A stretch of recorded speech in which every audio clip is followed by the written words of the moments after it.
Ciao. Sono cat. E sono Gabe.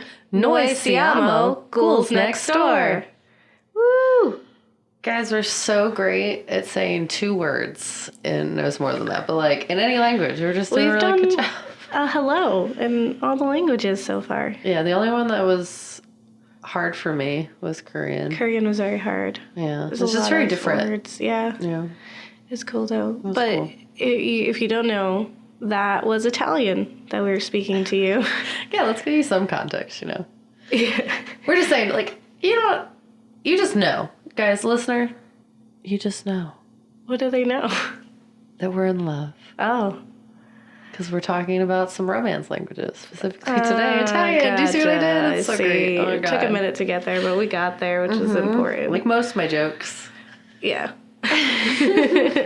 Yeah, we're doing Italian, so this is going to wrap up our foreign horror series for right now.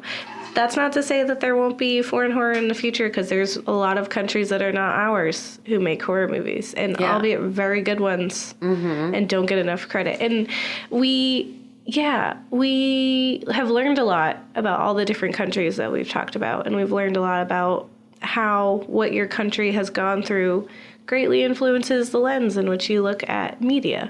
Yeah, media, or specifically horror historiography, if you will. Ooh, fancy. Yeah, I get to use my degree. Haha, everyone who said I wouldn't. What's up? History. Yeah. It does stuff. Yeah, we, in the whole time, what I found in this series is that we haven't been able to watch everything that's, like, suggested. And that's not to say that we don't want to. It's just we don't have a lot of time. And our episodes are only an hour. We can't cover all of them. Yeah. So, like, it's just a kind of subtle one day.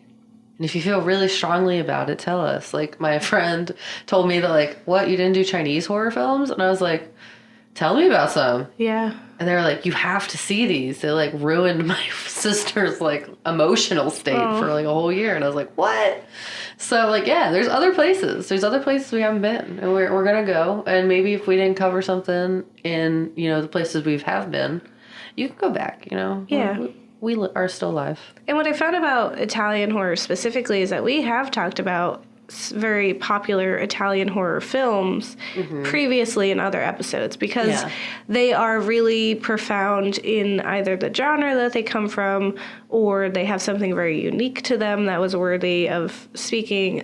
So like Cannibal Holocaust, which we talked about in found footage, and Suspiria, which was our horror movie film score. So talking about the music that's in there, because that was a very, very unique soundtrack, and it was designed for that.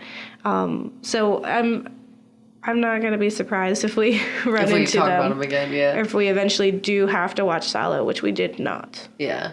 Just going to put that out there. One thing I'll say that's really interesting about Italy and their horror films is they're always doing something a little extra. Yeah. They're taking a thing you thought you knew about. I mean, like, you thought you knew. Yeah, you thought you were comfortable. Guess what? We did the thing that you thought you knew and made it just real extra. Yeah. We added 8 million plus to that in a unique and very Italian way, or at least that's, what we read about. Yeah.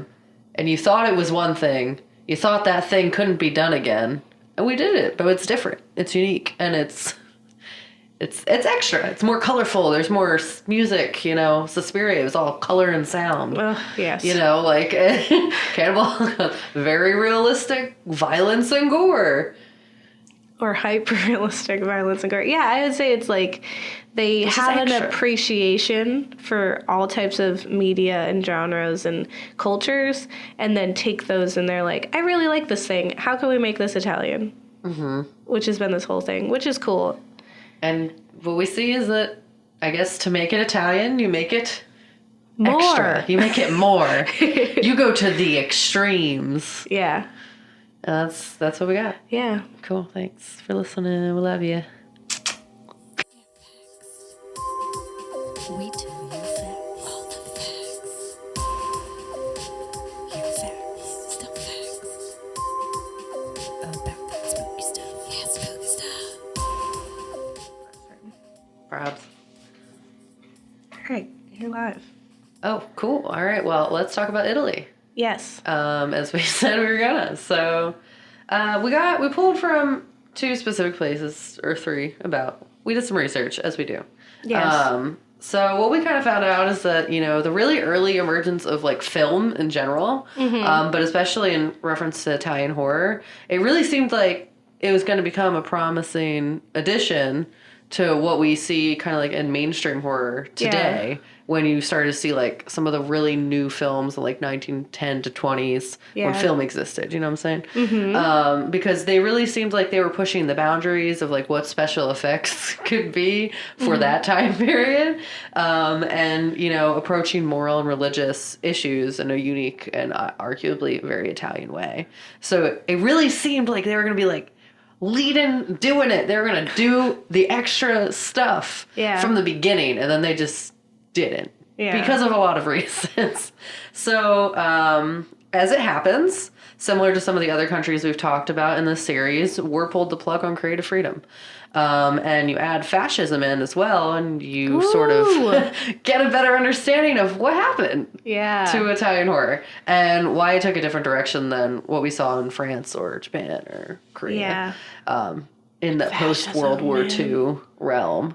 So if you didn't know, in 1922, Benito Mussolini led the establishment of the fascist regime in Italy, preaching freedom from the Savoy monarchy, the official policy being autonomy. So by definition, the capacity of an agent to act in accordance with objective morality rather than under the influence of desires.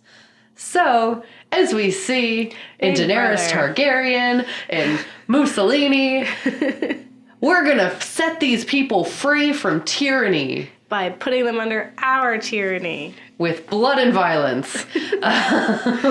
So it's just sort of strange when you see someone argue for freedom in a, like, definition. Kind of that euphemism mentality of, like, that you see in dictatorships. You saw it in the Mao Zedong era of China. You see it in Mussolini, Italy.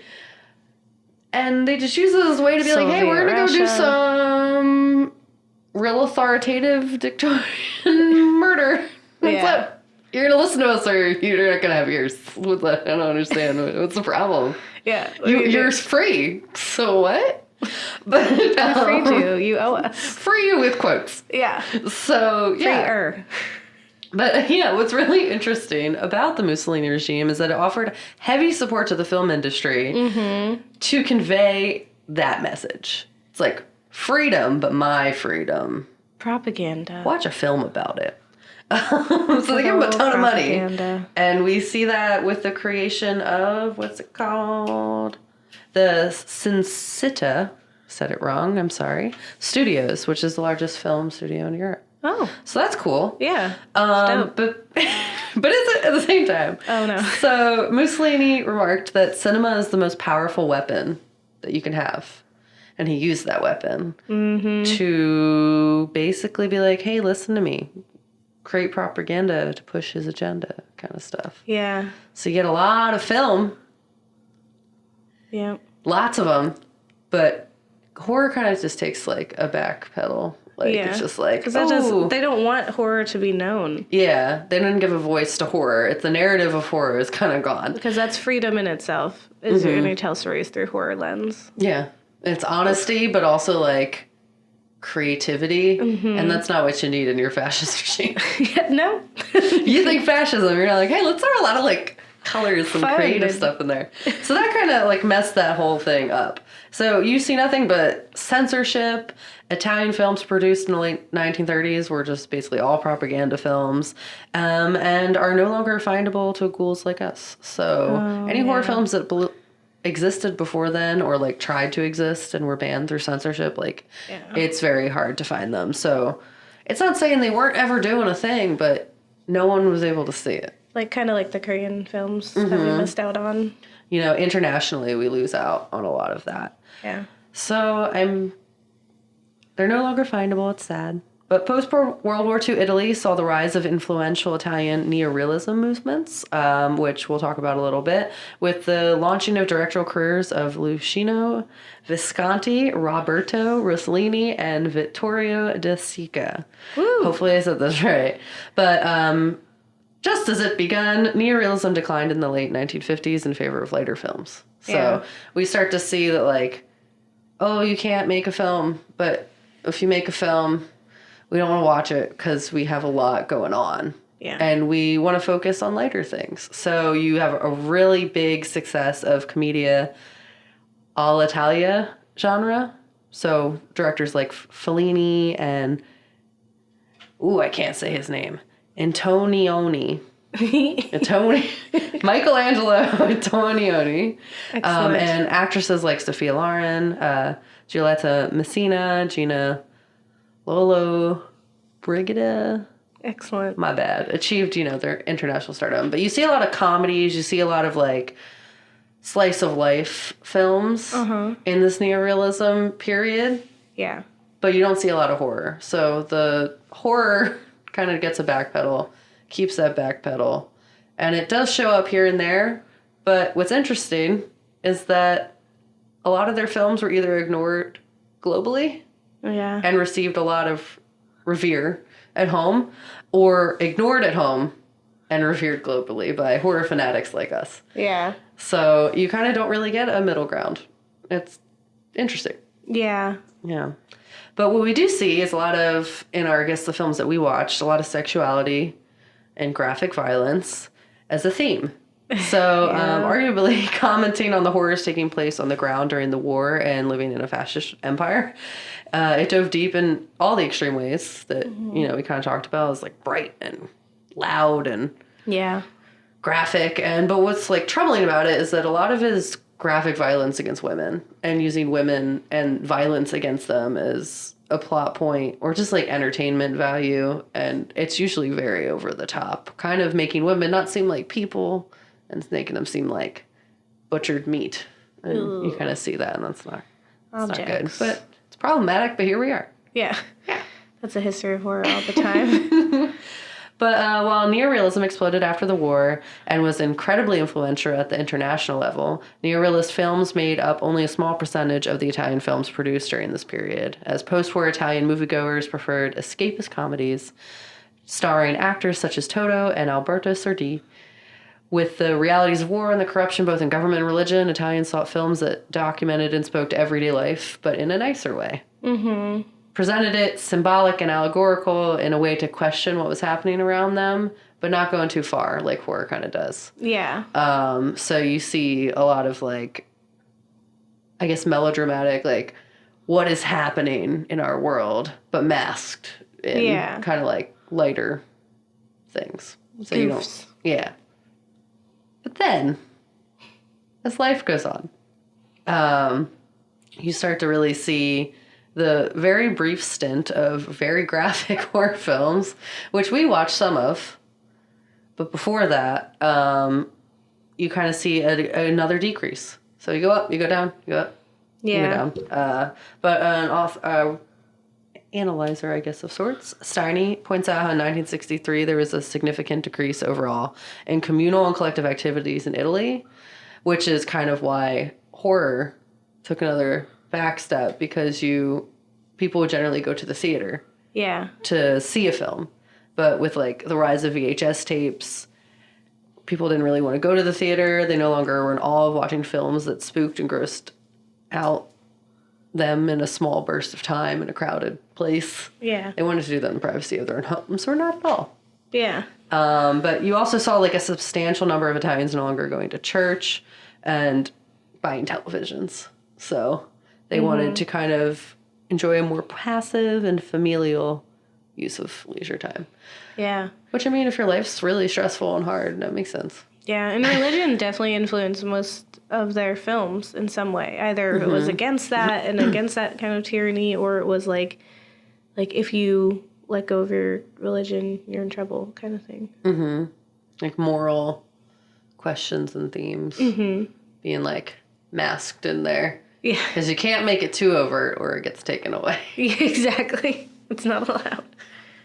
But yeah, and you also see just the use of a lot of iconographic, so like masking what they're trying to say. But we really see that in the film genre that we're going to talk about in Bava's Giallo and subsequently in Argento's critiques later as a mechanism. The films are a mechanism through which you can critique the patriarchy, capitalism, and at times imperialistic impulse. I don't know if they do that. I think in a way, sometimes they were trying to. I think they were trying to. I would say that. But shout out to 100 Years of Cinema for helping us make some sense out of maybe what...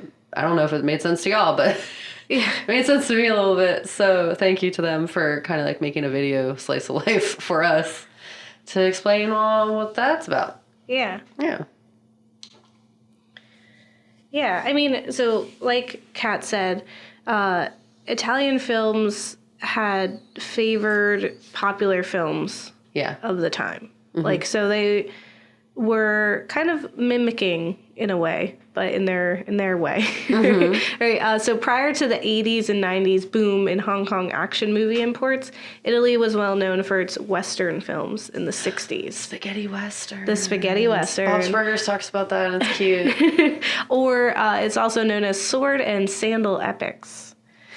Yeah. I don't know why. Sword and sandal epics? Yeah. But they were really... Because, I mean, you know, the Western is very clearly... It's a Greek play. Yeah. The epic. The epic. The, you know, American Western, right? It's such... That's, like, a quintessential American film. But the spaghetti Westerns were these, like, Italian takes on that. And they took that same, like... brutish nature and stuff. That, or I don't know. Because it's like it could be super. Is it because you make pasta? That's kind of rude. It's like naming the killer condom detective macaroni. Yes. Oh God, that wasn't our fault. We didn't do that. But up so way before even that, right? So up until the 60s, the genre was nearly silent. Right, because of that, it just like didn't have an opportunity to really flourish because it didn't have a place. It was just too much for a period that should have been just like everything's fine, it's all good. Yeah, or we always get to argue like horror is really the place where people get to say more. That was the problem, you know. We don't want you to say more. There's no says. There's no words. Exactly. Watch Slice of Life fun. Yeah.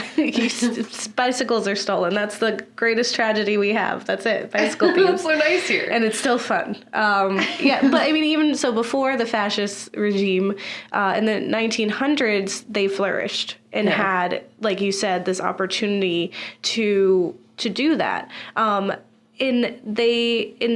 Finally, but it was like 1900s films. They were very artistic and unique and because they had visceral. To do a lot with very little. Yeah. So in the 1960s, we'll flash all the way forward to when it really started to kick back up. It found its footing in films like I, Vampiri, which kind of broke Italy out of this lull and into the horror genre.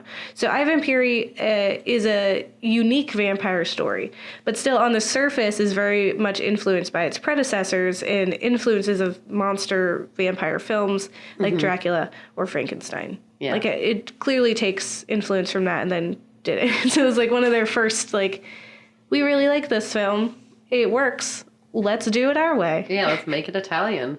Yeah, exactly. Lights. Yeah, black and white, stress, and who are we? What is life? I want them to make a color version though, because those are fun. Yeah, where they like splash it onto there. Yeah, they're very good at color. When we flash over to the 70s, this is when we have now favored the sexy mystery thriller subgenre known as Giallo. Yes. What is Giallo? You might be thinking. Yeah. Listener, guess what? I'm going to tell you. It means yellow.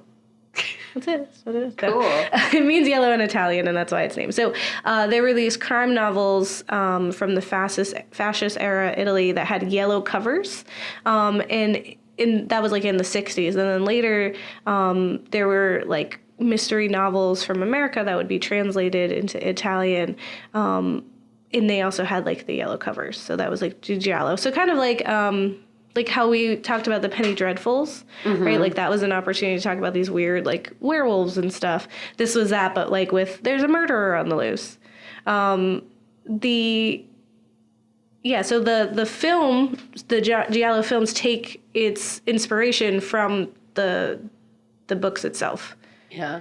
And were they all from America, or were they from, like, Britain? And I'm sure they were from all over. Yeah. Primarily it was from America, but some of them were even just, like, written there and just had that, because they just took that theme and that shape. So then they adopted that into the actual genre of film. But Giallo isn't just one type of horror film, or even just like, isn't even one type of film at all, but an offshoot of many genres. So like horror, drama, mystery, thriller. But it has a very unique taste, and they're rather easy to identify and differentiate, because they're stylish European murder mystery with candy red gore, bad dubbing, black leather gloves, robes, knives, and point of view shots. Cool. And lots of strobing lights and Yeah, stress. they definitely play upon, like, light and sound. Similar, I guess, like, when we saw Suspiria. Yeah. It was, like, very, like, everything is happening. Yes, it's always time. happening, yes. They rely on the, like, impact and, like, intensity of, like, bright lurid colors, flashes and splashes of blood, full orchestral scores, picturesque locales, political conspiracies, earnest heroes, and beautiful women stalked by cloaked killers. Yeah. Is what they were influenced by. As film scholar Gary Needham points out, the Giallo in its cinematic form is that it appears to be less fixed as a genre than its written counterpart. It functions in a more peculiar and flexible manner as a conceptual category with highly movable and permeable boundaries that shift around. So essentially, it could just fit any genre that would allow that much blood in it. The Giallo genre, although its first film, like Blood and Black Lace, bombed at the box office, it proved to be quite popular. So they were just pumping them out like a bunch. They were just like, this somehow is working somewhere. So we're going to keep it doing. Like it. Yeah, so do more? Someone liked it, do Sometimes. more? In life. When you least expect it. Love happens. It's so true. And it's for Giallo films. Yeah.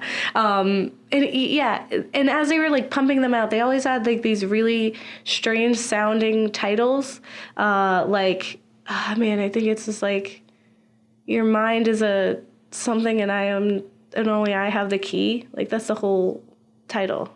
Is the entire sentence. So they're really saying what it's about, making it real clear cut for people. Yes, you know exactly what you're getting into. But it was generally directed by the heroes of this time. So Dario Argento, Mario Bava, and Lucio Fulci, who later influenced the genres to come, such as the zombie genre films helmed by their sons or relatives. Argento has been said to be Italy's Hitchcock with his unique and memorable style that would stick and influence the genres for years to come, while others, like other filmmakers of the time making Giallo, were not so artistic and were more of like a fun exploitative romp. Yeah, I feel like we kind of saw that theme, like, when we were researching. It was like, whenever there was a film that they liked from a different place, Yeah. it would start out real smart and, like, real uniquely Italian and, like, really saying something. Yeah. And being extra, and then it would turn into, like, that's why it would stop getting as popular. Like, hey, we did a thing. Yeah. Here it is. Look, ha! Someone might like it. Yeah. Someone likes it somewhere. Make more. Yes, exactly. So then they would, like, just run into that. And what's really interesting about the Giallo and what we found was there's a lot of conflicting ideas on how it felt about female representation, right? So, like, you touched on it. There's a lot of abuse of women. Unlike women. Unlike the ones that we have experienced in our other horror films, like genres with other foreign films, they are kind of helpless and are solely victims. Even the ones who are supposed to be enemies are victims in a way, and they're just getting slapped around and called stupid. But they're usually you little idiot. Yes. But whenever there's a female lead, it does seem like the detective story takes a backseat, and instead they use this as like a weapon to explore female sexuality and psyche, using the thriller elements to reflect like their fragile, like hysteric woman life. Like, oh my God, they're so crazy. Which is just like Blood and Black Lace. Yeah.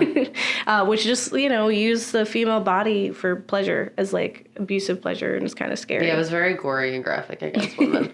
It was interesting. Yeah. It's for somebody. Surprisingly, Giallo became even more sleazy with regular thriller plots now full of graphic violence and sex.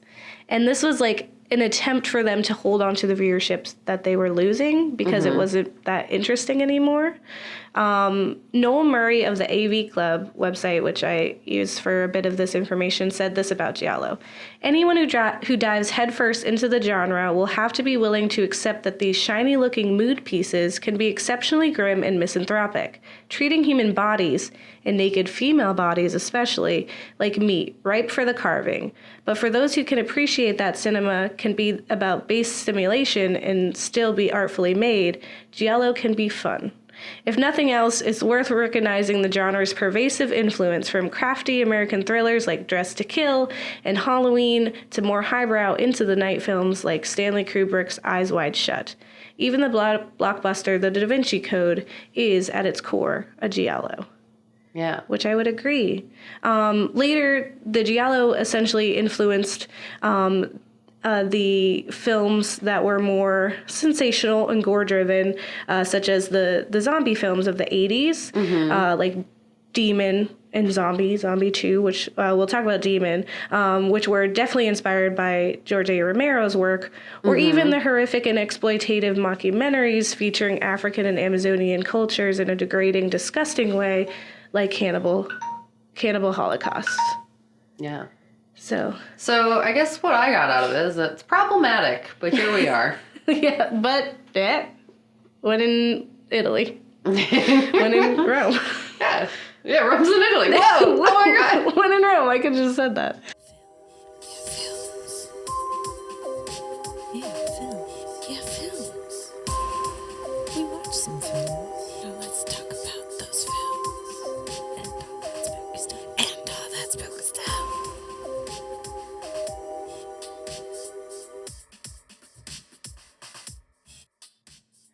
All right, so we watch stuff as we do. Yeah.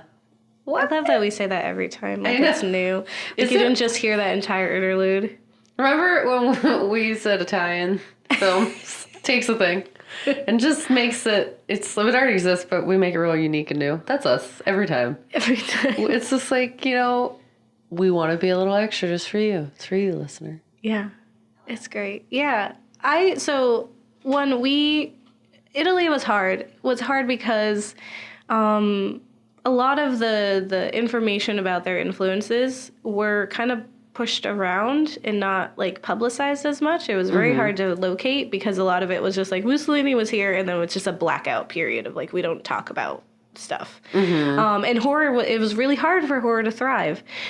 So finding Giallo, it was just like, wow, this is this very impactful, unique genre that like we have to cover. Like there's no way that we're gonna like gloss, like if we're doing foreign horror, how can we not do this? Yeah. And we've talked about Suspiria. We have watched just like randomly Dario Argento films because he's very unique and they stick with you. I enjoy him. I do. I very much enjoy Dario Argento films. Yes. It's just fun. He is fun. He is so fun. We're not going to talk about Suspiria because we already did, but that even has been argued is not a Giallo. It doesn't have exactly the right like qualifications, but it's definitely his style, which is very much influenced by that genre because he pioneered it. Of one of I can't remember the name right now, but the bug film, like the arachnophobia or whatever one. Yeah, that was interesting. So Lots good. of bugs. Bugs on bugs on bugs. Yeah. I would say with Giallo, it was, I really wanted to like it more than I did. Yeah. So, It was tough, yeah. Because it's like we want to be like respectful of all the things. And it's like sometimes it's just not our thing. And yeah. I'm sorry. And and I think mystery thriller is definitely like my favorite thing. And if this was a book, I would be reading it like crazy. I'm one of those like old ladies who reads like the mystery novels about the murder on the train. Love it. Eat it up. I would eat this story up. I was like loving the whole like there's a diary and it's lead into this and it's lead into that. I just like really just wanted the information. I did not want to watch it, which was sad. Yeah. So what we watched was Blood and Black Lace from 1964 because this is like a quintessential Giallo film. It has all of the components, and it is Mario Bava. And I do want one of those cool red mannequins that he has in there. Yeah, that he definitely had good like setup. I thought it was like really interesting how he set stuff up. It was cool. Yeah, I definitely want to stand next to a red mannequin while light shines in my face like a colored light and look really suspensefully off into the distance. Yeah, it inspired me. Blood and Black Lace from 1964. Here's what it's about. A masked, shadowy killer brutally murders the models of a scandalous fashion house in Rome, which is in Italy, guys. Cool. It's directed by Mario Bava. So this film follows these women who work at this fashion company.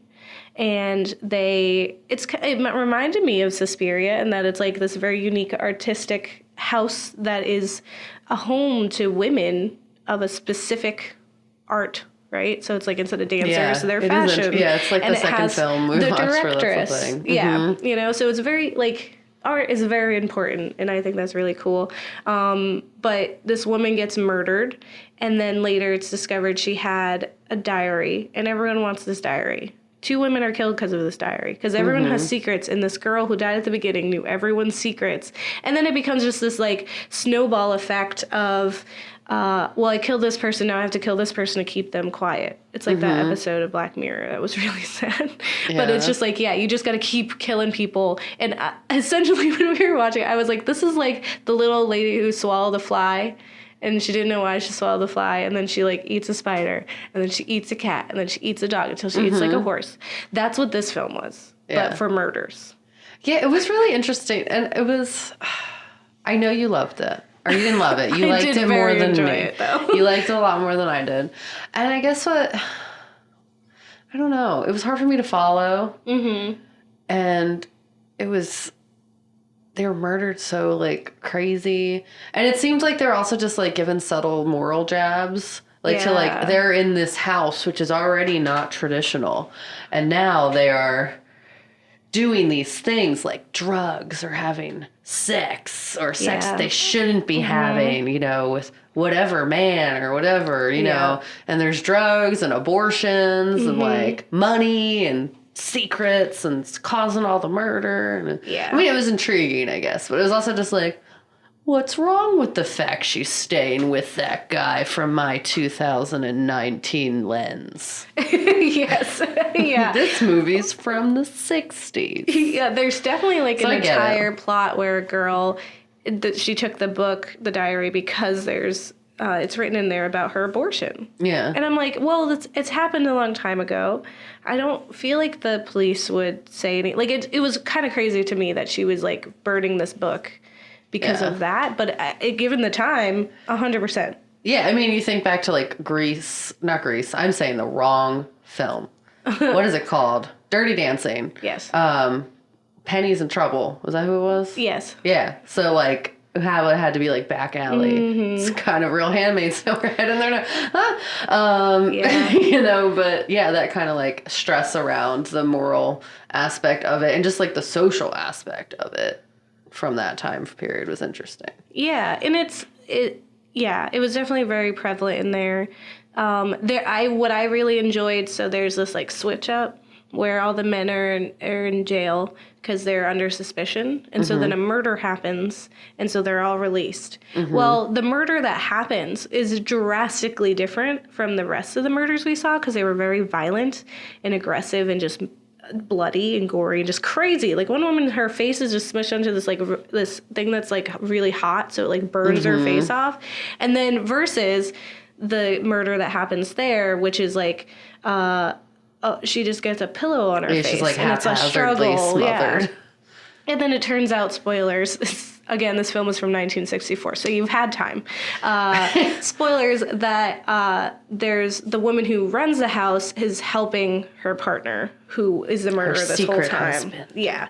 And that's why it was different. And I thought the attention to that detail was super interesting to me. Because, like, if I were reading the book and that part came up, because even when it happened, I was like, that's a very drastically different killing style. I remember you, like, being like, he's not very good at smothering her. Like, you critiqued his suffocation talent. It was very bad. And I was like, this is not right. She's moving all around. Oh, she's not doing a good, or whoever, they're not doing a good job. It was super out of character for me. So it was cool to see that there was a reason for that. But for a Giallo film, right, it had the color, it had the fashion, it has the gore. It's the masked man. He's got this, like, white cloth on his face, so we never know. And a hat. Yeah. Like, he looks like a mysterious like a trench coat man. with a hat, yeah. It's super cool. And yeah, it just definitely felt like it was a detective downtown, and she came in and she changed my life. Like, that I can hear this as an audio drama,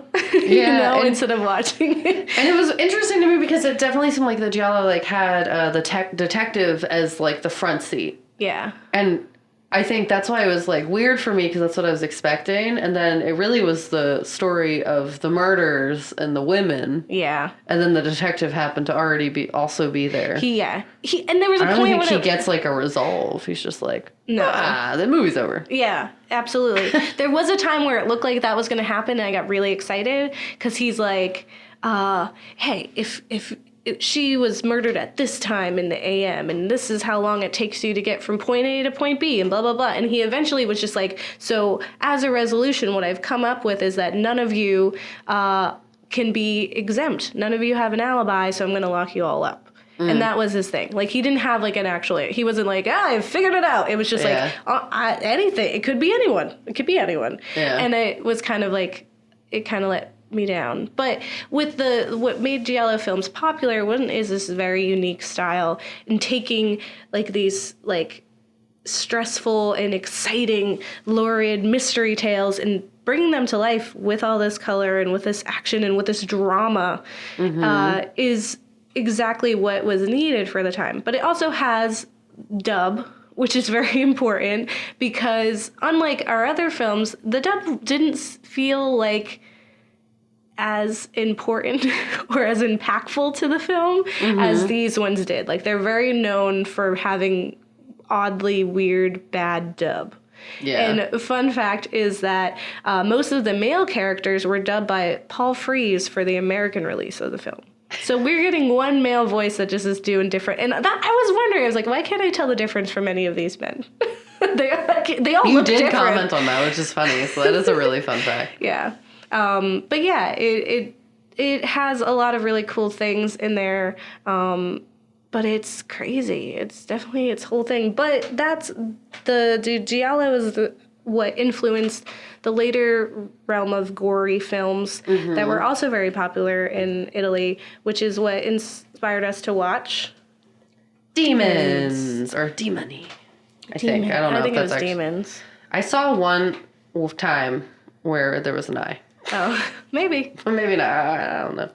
But yeah, so this Demons, 1985, a group of random people are invited to a screening of a mysterious movie, only to find themselves trapped in the theater with ravenous demons. So yeah, the director is Lamberto Bava. Yeah. Interesting. Yes, exactly. So we watched Mario Bava, and then we watched his son Lamberto, who was accompanied by Dario Argento. Yeah, so the screenplay is Dario Argento's screenplay. He's the one who wrote it. And then the director was Lamberto Bava. Yeah. It's a weird nepotism, which I guess is what we would get around it, but it's kind of cute nepotism because Argento also had people who are still creating films. Yeah, and I will say I like this one a lot more. I don't know if it was really a Giallo. It's not. It's not. Yeah. Okay, cool. I loved it. I thought it was so funny. And I just, it was like, it was scary at times too. Because like the way they went about everything, they took it seriously. It was actually like more graphic than I expected it to be. Oh, It was yeah. very Suspiria-like in the way that they used the music and, like, the brightness and the drama. And the weird, like, the very interesting and unique, like, plot, like, not plot, set pieces and set design. It's all very Italian. Mm-hmm. To say the least. Yeah, and they actually use the theater that they use in the film in real life as, like, a horror. I want to go. Like, what's it called?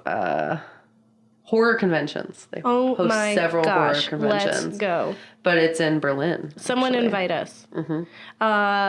First class tickets. Let's go. Yeah, it's Perks. so cool. So Demons is the films in the 80s that were influenced by American slasher films and the zombie films like George A. Romero. So it was just like, oh, this is the type of film that works. Let's do our version of it. And they did. They did their version of it. But it definitely had like their Italian feel to it. Yeah. Yeah. No, I really loved it. And it was just like, you didn't expect it to be as good as it was. Like, I remember when it led up very slowly. Yes. So you're sitting in the theater, the girl who you're like, why is this who she's with? The square. The weird guy. No. The two innocent girls, who I don't know how you both are like hyper innocent. You have the first hyper innocent girl, and then you're like, all right, she's gonna have a sassy friend. Who's also very innocent. And then she goes up there and her friend's just kind of mad and is also maybe arguably more innocent than her. Yeah. She didn't like horror movies. But she was very pretty. We commented on that. Yeah, she looked like Megan Fox, in my opinion. Yeah, so they like go into this film after receiving a little card from a mysterious half-masked stranger. He was very terrifying. I don't know why the square would have taken that card and thought it was fun. Yeah, no. I don't know why she ended up there. It goes against her character development entirely. Yeah, she was scared to walk to half of a dark alley under a subway platform. Which, I mean, is scary. But... You don't take pamphlets from strangers and go to weird art houses. Yeah. So she brings her friend, and there's these guys there. There's this, like, two women who are, like, arguably, like, some of the only people of color. With... a gentleman who is also a person of color. Yeah, there's a black woman, a black man, and a Hispanic woman. Yes. So they're interesting how they portray. Yeah. It's those people. Dynamic that is questionable at the very least. It definitely seems like it could be seen as the fact that he's quite possibly their pimp and they are working girls, or they have a very strange friendship. Yeah, it was real weird. But then it starts out with that. So essentially, their weird dynamic, the one woman putting the mask on her face and it cutting her, and then they're watching a film in the theater about someone putting a mask on their face and cutting themselves with it. And then they all just go crazy and turn into zombies. So it was just really fun. I wasn't expecting it to go that way. I heard demons and I was like, all right, paranormal, ready for it. And then it was just full-on zombie apocalypse. Somehow a helicopter gets hauled in there. Yeah, oh my god. I don't even like... It's so crazy. I'll be honest, I took my medicine at the end. So like towards the end I was like... What is this? All I know is that this is great music. Which is the goth. Yeah. Techno. Yeah, techno-goth, which is right now my favorite type of music right now. It was great. They play... Yeah. They play some really good... They play really great music. But it's... The film, so it's where they go to see a film, right? And what I thought was really, really cool is that we go into the film. Like, we start watching the film. Like, it just becomes the primary film. Yeah. Which is super cool. And in that film, it's like a bunch of teenagers, and they're going to this, like, abandoned grave or something. And it's Nostradamus's grave, which was super weird. Like, it was a weird, weird obsession with Nostradamus. And they were like, he's buried here, and he has secrets, and all this stuff. And it's like, what did it... What lore is this from? Yeah, like, why is he this impactful? But yeah, so there's like the mirroring of the violence and the demons in the film, and they come to life. There's no real understanding of how that happened. Because there's a girl who's like an usher who works there, but she has no idea, and she ended up dying horrifically. And I was really hoping that, like, she would have like... And she was like weird the whole time, She was weird in the beginning and then immediately was like, what is this? I think if anyone went through this film with a fine-tooth comb looking for plot holes... You could find them. There were so many. One being that if the mask is what does this, how are zombies everywhere now? Well, because the one guy got out. Because it's not just a mask. It's when you get cut or scratched or anything, you then become a zombie. Okay. And there's a guy who escaped when the weird punk kids got in to hide from cops. So there's also this like weird. So we're trapped in the theater with these people who are being traumatized by demon zombies, and then outside for like 30 minutes we keep cutting back to these kids who are just snorting coke out of a Coke can and like are essentially just out of a Billy Idol music video, and they are listening to Billy Idol, but they are doing like crazy weird punk kid stuff, and then they end up at the theater. But that's like 30 minutes before they end up to the theater, and it's just cutting back and forth where you're like, are these our unsung heroes? Yeah, it was really confusing. That's in that not way. at all. Fun fact, the scene where they spilled the Coke in the car was so controversial that it was censored in a lot of places. What? So they just like took that whole scene out. That's so funny. It was a very interesting like, thing to throw in. Drugs. Yeah. I don't feel like we didn't need their backstory. Who cares about the murder and blood? Yeah. They had Coke in that can. Well, they but also not the did kind cut that we have here. her boobs, so yeah, it was a little X-rated. But I don't think we needed their whole backstory to understand why the door got opened. That could have been anybody. Yeah, it was weird. It was interesting. Yeah, my other issue was that there's this whole point where they like bust through this wall to get further inside. Like, they're trying to escape, and they get into this, like, one room, and there's nothing. It's, like, nothing. There's no reason. It's just walls. And then it's just walls, and then all of the women just are hysterical. Like, the word hysterical that people would put onto women to say that they can't do anything and we need to lock them up, that's the way that all of those women were reacting. They just it was so shrieking. weird. It was like, very strange. Instantly, like, they saw walls, and they lost it. And then the men were the calm ones being like, oh, we got to go back. And they're just like hysterical. And I was just like, you're still doing it. You're still doing it, Italy.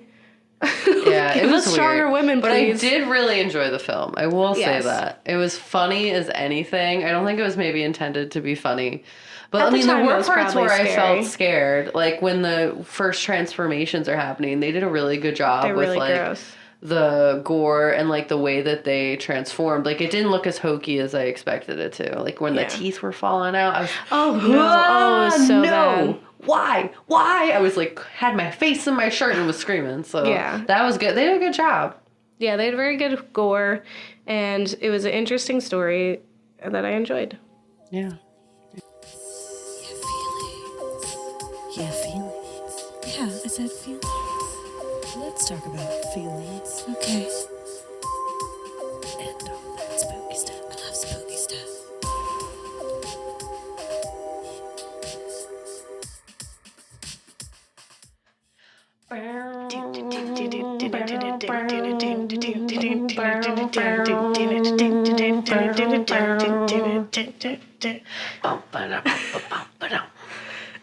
Yeah. If you didn't know, that was our a cappella version of goth techno.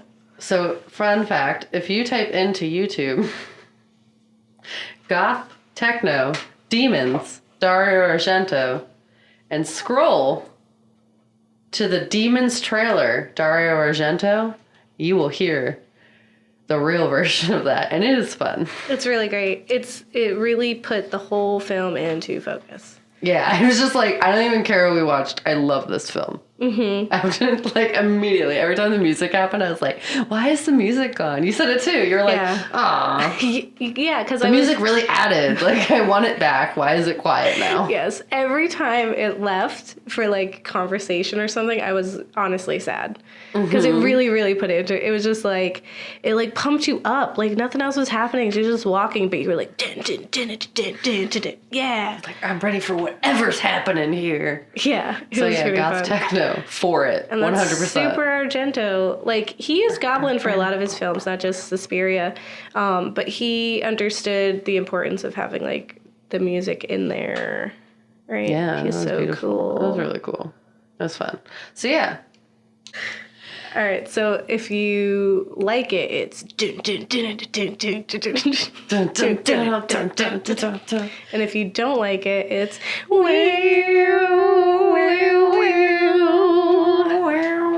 which is super. This is the most fun we've done in one of our rating systems, in my opinion. Yeah, it's my favorite by far. So for Italian film, not just specifically Giallo, but Italian horror films. So like the second one we watched, if that's like a lot of them, like I like Suspiria, I liked that one, so I'm gonna go. Dun, dun, dun, dun, dun, dun, dun, dun, dun, dun. Yeah, it's tough because I have read a lot about Salo, and we didn't watch it because, we just are honest with ourselves and where our limits are, and that film was my limit. And I understand that's very important and that it's impactful, but stuff like that and Cannibal Holocaust and some of the other exploitative mockumentaries Yeah, no, those aren't cool. That's make a hard. me really, really upset. It's a hard. Yeah. So there's a part of me that's like, no. As far as Italian cinema goes, there is some really, really good foundational work that's throughout there that I, as a film person, have to, pay respect to. But yeah, with Giallo, I really just want to read those Giallos. Yeah. I want to read them. I do enjoy, I think I could just, have them on in the background, and I would love to see, to glance over and see some weird colors happening. I want to live in one of those houses that has, a lot of bright colors and lots of stripes. When just every one of your rooms is a different bright color. And, lots of black and white, furniture. It just looks like, what's it called? Beetlejuice. The house in Beetlejuice is essentially a Giallo film. Giallo themed birthday party. Absolutely. Just Giallo themed life. With that, I did without the murder. Yeah, without the murder and the mystery. The other films, yeah, I'm still down to watch them. So it's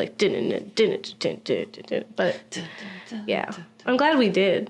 I'm happy we did it. And it's just I acknowledge why I didn't like it, why I did. Yeah.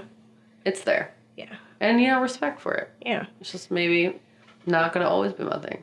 Yeah, I enjoy the creativity of Blood and Black Lace and the really, really unique way that it told a story. Yeah. And I enjoyed that just from, a filmmaking standpoint.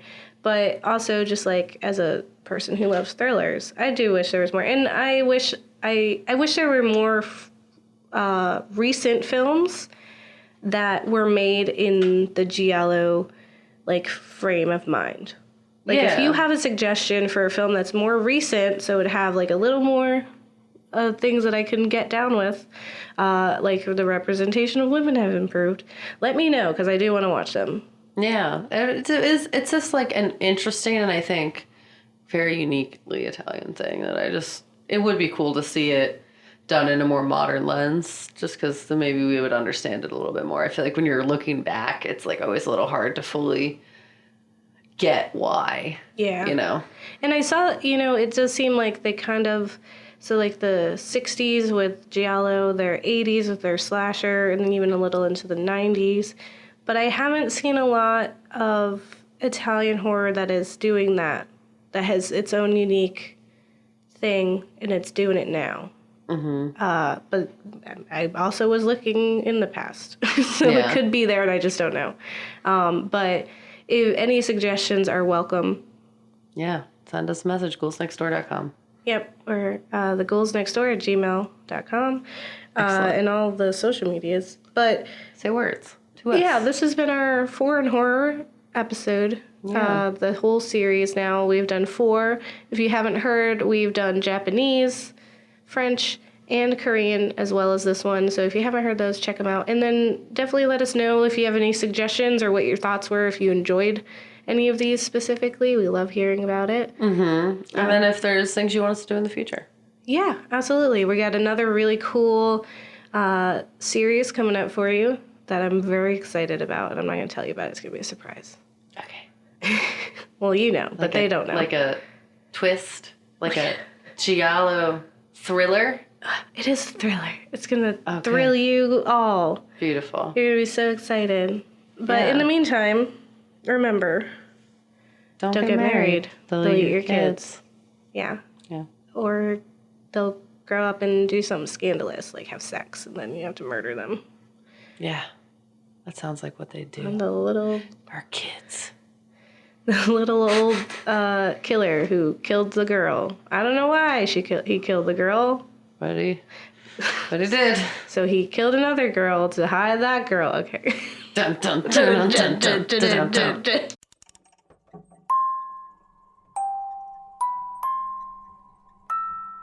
Just so you know, this show is about scary stuff. So don't say I didn't warn you guys.